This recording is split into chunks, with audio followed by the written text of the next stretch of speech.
Hey, e-commerce marketing podcast listener.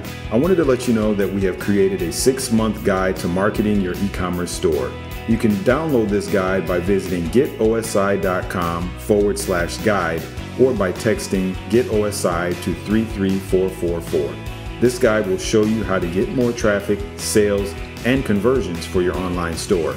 Get the guide right now by visiting getosi.com/guide or by texting GetOSI to 33444. Welcome back, everyone, to the e-commerce marketing podcast. I am Arlen Robinson, your host, and today we have a very special guest that is going to be with us today, Yang Han. Yang is the co-founder and chief technology officer at StackAdapt, which is an award-winning advertising technology platform. StackAdapt is one of the most innovative and fast-growing companies in Canada. And so we'd all like to warmly welcome Yang to the podcast today. How's it going, Yang? I'm doing great. How are you? Oh, I'm doing well. Really doing well. Yeah, I appreciate you coming on the podcast, and we're very excited to have you here. And why don't you tell me a little bit more about StackAdapt and what it is that you guys do, how you got started, and a little bit more about your background prior to joining the company. Yeah, sounds good. So we started StackAdapt 4 years ago. So what we do is we are an advertising platform. We work with brands and advertising agencies all across the globe. We are essentially a platform that targets users across the web. So if you run an advertising campaign, we want to ensure you're targeting the right user. We're integrated with over 35,000 websites and apps all across the globe.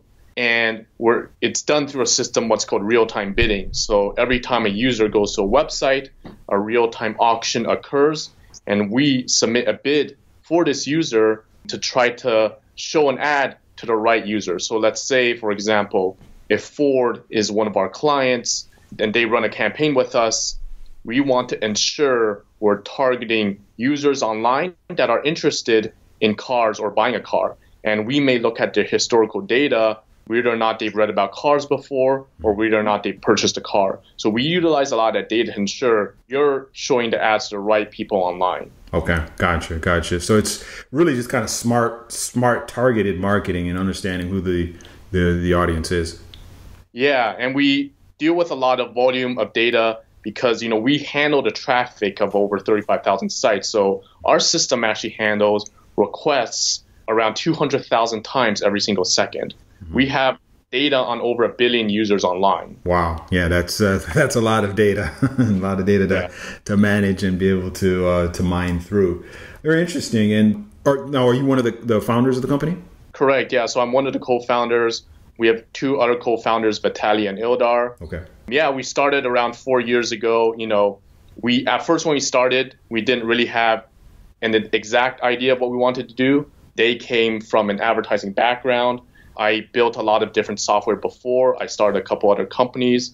My background is more building financial software in the real-time trading environment. Okay. So I also handled a lot of volume of data back in that area, but advertising is somewhat similar, but also a bit different as well. Okay. So we combined that expertise and we looked at, what are the problems out there right now.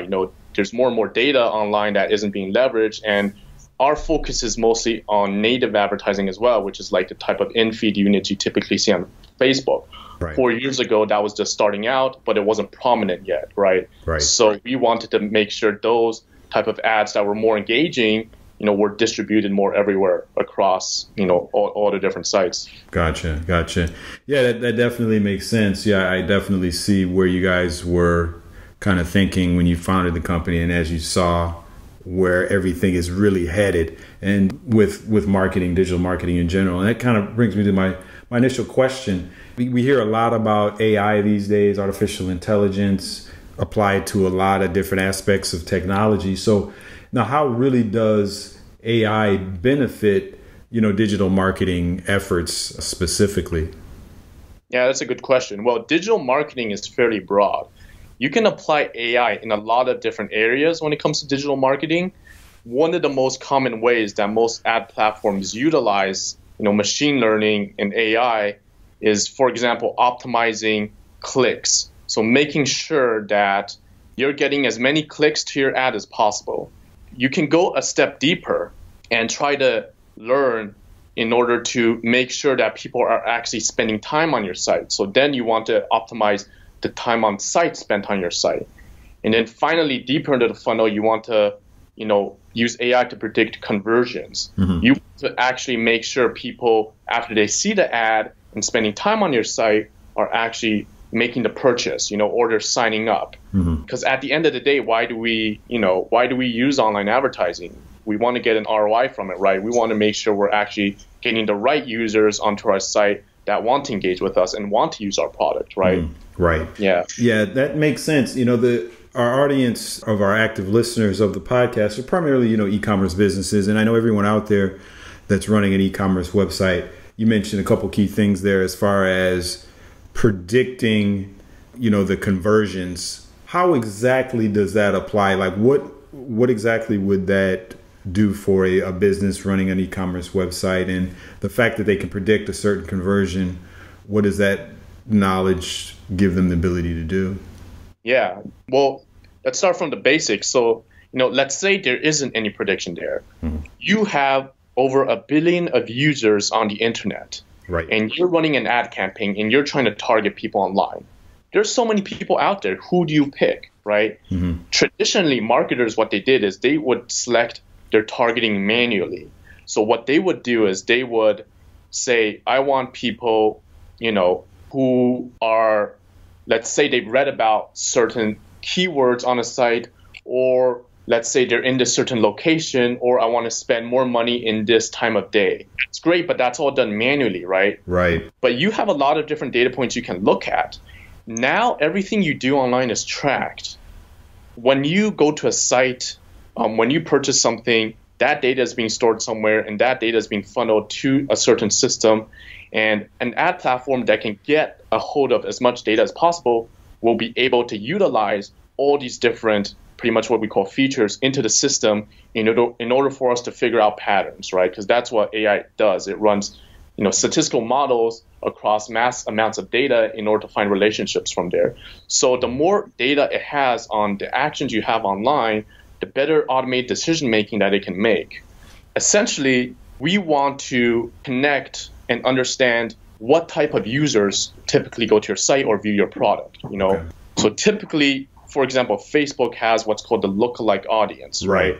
That's something we're building as well. So you put this code on your page, Facebook will then read about the types of users that go to your site. Mm-hmm. They will look at your social media profile. They will look at other sites they've been to. So every time like a Facebook like button is on a site, they actually know you went to that site. So, you're being tracked even outside of Facebook.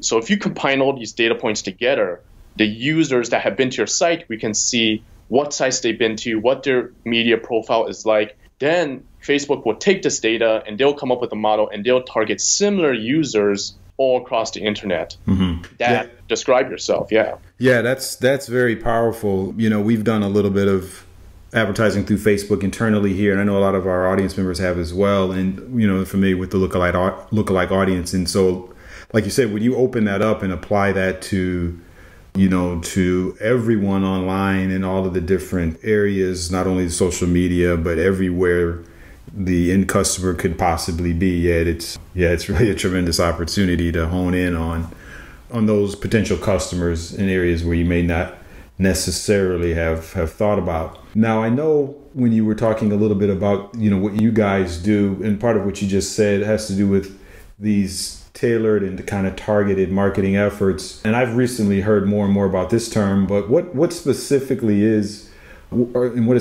are smart ads actually, and how do they benefit an e-commerce business? How would an everyday business utilize a smart ad? Right, that's a good question. Well, smart ads, in my view, obviously they have to be highly targeted, like I mentioned. They can't just target anyone online. They have to use your site's data, and they have to have access to the data that comes into the system to be able to predict that you're targeting the right person. Mm-hmm. Smart ads on another component that we haven't talked about is also how the message is delivered. If you think about most ads, people come up with a fixed copy, a fixed headline, a fixed image. These are static, right?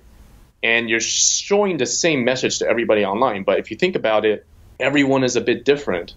They've had different experiences online, and so if you could tailor that message specifically to that user, that's a much more powerful message. Mm-hmm. So one thing we do at StackAdapt is we have a capability, what's called dynamic retargeting. So we take what a user has done on your site. For example, we work with airlines, and we will know if a certain user browsed a flight ticket from, let's say, Toronto to New York, right? Then when we show an ad to them, we will then say, hey, are you flying from Toronto to New York? We have a new discount now at, $80 round trip. Do you want to take this? Right. Now, this is very smart because it knew exactly what you did before, and now I can take advantage of that, right? Yeah. That's extremely powerful. And like you said, that's really kind of taking it to the next level. What you mentioned initially was the retargeting, which I know most of the listeners are familiar with. Like if you go to a site, let's say you go to Expedia, and then all of a sudden you go to CNN and you start seeing Expedia ads everywhere for different things. But a lot of the retargeting systems these days, it's more just general retargeting of that website that you previously were at. It's not as targeted as what you said. For instance, like what you said, I recently booked the trip on Expedia and, from Orlando to Chicago. And so what you're saying is that type of targeting would basically show me, like, let's say I went to CNN the next day after booking the trip, it would say, or maybe I didn't book the trip, but that was my search parameters of that particular trip. When I check CNN, I may see an ad that says, flights as low as, $200 on such and such website, discounted site, and it would be for Expedia or whatever other site is in their network. Is that kind of the gist of it? Yeah, exactly. And it works really well because like you said, people are used to the regular retargeting already. It's been done all over the place. You go to a site and you expect it to follow you, right? Mm-hmm. And it works for sure, right? But people get bothered by this as well because it's so plain, it's not intelligent enough to really benefit you. Yeah. And also, like, a lot of the current platforms like Facebook have supported this too, but it's actually manual. It's not really smart. Mm-hmm. You have to actually manually upload all the combinations and the products onto Facebook, for example. Mm-hmm. So what we do, we take it a step deeper is you don't have to set up anything at all. Mm-hmm. We utilize what the user is actually doing on your site for specific signals that they've done. Okay. Which is good, but obviously, there's a lot of progression in the industry of, we can see it getting even smarter as well. We're just scratching the surface of the potential here. Yeah, the potential is definitely huge. It's really wide open. And, one of the things that I was thinking, because there's so much out there, there's so many ways, and you guys are really deep into it as far as gathering this data, using all of this analytics to allow businesses to make smarter decisions with regards to marketing and honing in on certain audiences. If let's say we have a fairly new e-commerce business, they're new to marketing, they haven't done a whole lot of marketing efforts. Where do you think they should start as far as analytics? Because, like you said, there's so much out there. It's really kind of hard to know what to do. But I know the main thing is if they're starting to get a fair amount of traffic initially, what do they really need to focus on with regards to analytics? What do you recommend? Obviously, you want to start with the most basic type of analytics, which is like a Google Analytics that can basically tell you, the people that have been to your site. You can segment it. You can run ad campaigns and see a different performance, time on site, and conversions. However, in my opinion, Google Analytics is just very basic vanilla that you want. It's a bit flawed because it's completely cookie-based. Mm-hmm. More and more people now are the same person is using multiple devices. They have their phone, they have their iPad, they have browsers, they clear their cookies once in a while. Mm-hmm. They're getting more sophisticated like that. So I recommend using a specialized analytics platform. And there's a lot of options out there.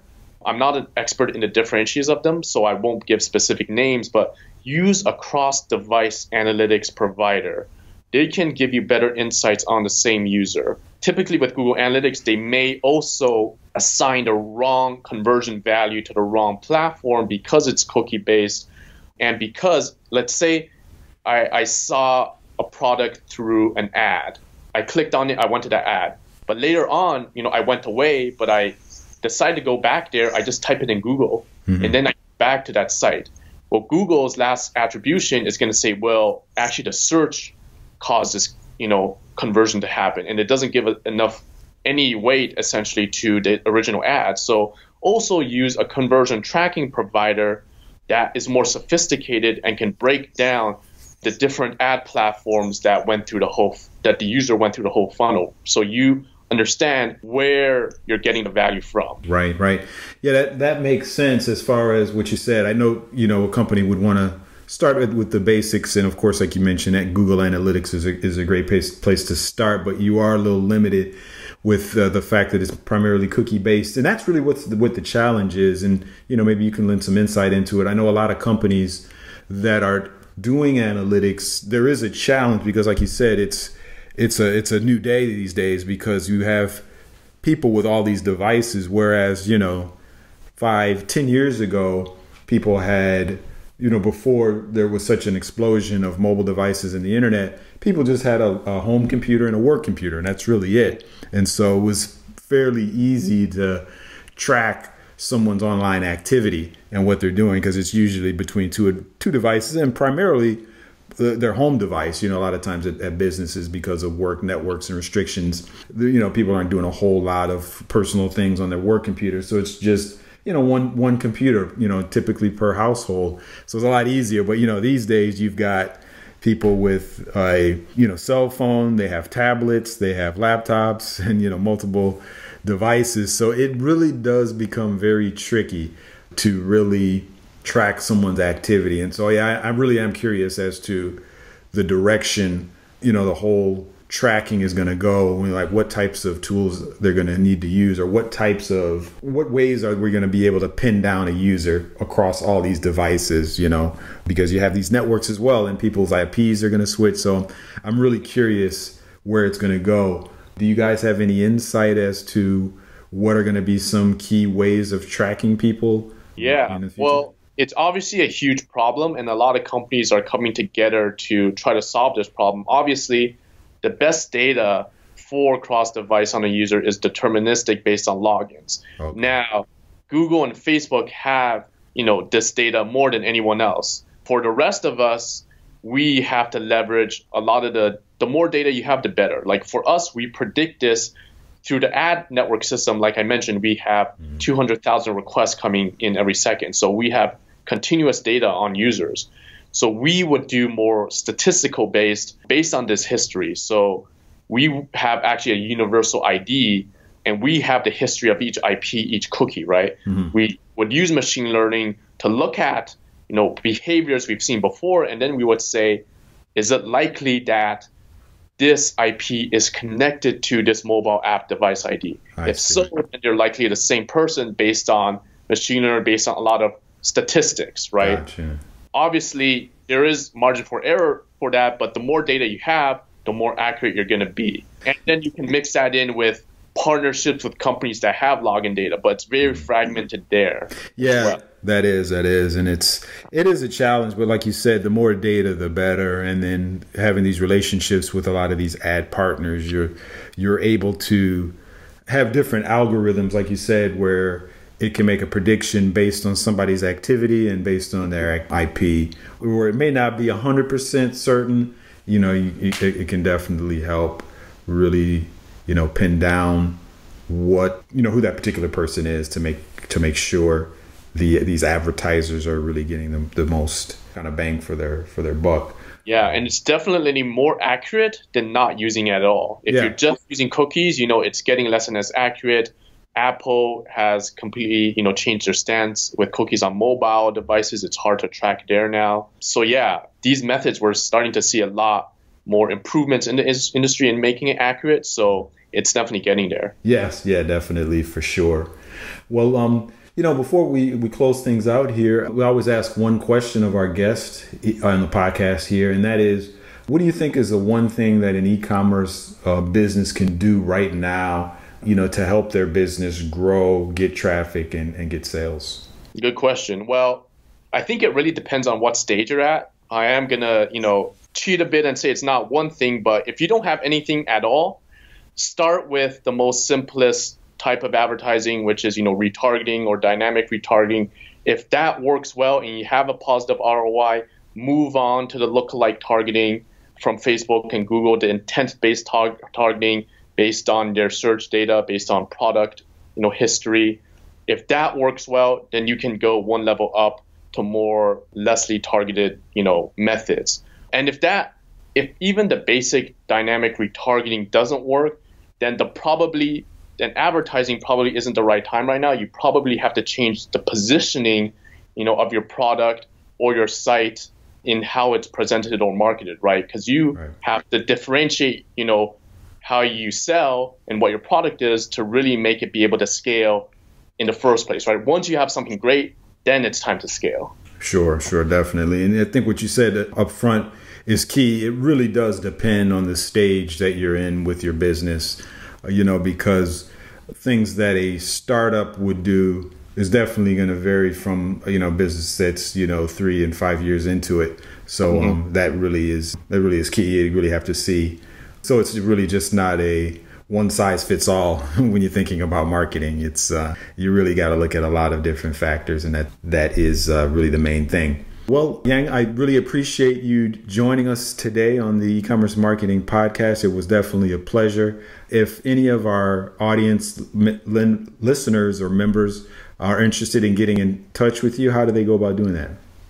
Yeah, they can send me an email at yang@stackadapt.com. Thanks a lot, Arlen. It was great being on here and talking about this. Okay, great. Likewise, Yang. You take care, and we appreciate you joining us. Sounds good. Thank you for listening to the e-commerce marketing podcast. To access e-commerce videos and other resources to help your business grow, please visit getosi.com/videos. Subscribe to us on iTunes by searching for e-commerce marketing podcast, and please leave a rating and a review. Thanks for listening. See you next time.